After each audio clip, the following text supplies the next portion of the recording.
Habit eksperti, ja e vërteta e hidhur e vezave që blini në dyqan. Sa herë bëhet fjalë për blerjen e vezave, pyetja gjithmonë është e njëjtë: ku mund t'i gjejmë të freskëta? Cilat janë shenjat që na ndihmojnë të përcaktojmë cilësinë e mirë të vezave? Ngjyra e bardhë apo kafe e vezave është ngjyra e flokëve. Gjenetikisht, pulat me pent kafe kanë tendencën për të bërë vezë kafe dhe pulat me pent të bardha kanë tendencën për të bërë vezë të bardha. Nutricionistët në këtë rast thonë se vezët janë një lloj. Ndryshimi është që vijnë nga vende të ndryshme, por nëse kërkon një vezë të cilësisë së mirë dhe organike, në shumicën e rasteve ato janë kafe. Ngjyra e verdhë e vezës është një tregues themelor i cilësisë dhe shijes.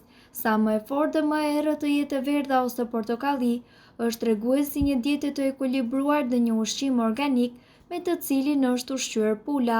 Ngjyra e fortë e së verdhës vjen edhe nga bari, nga kullota, edhe pse në ditët tona ka edhe shumë stimulant artificial që e bëjnë mjaft mirë këtë.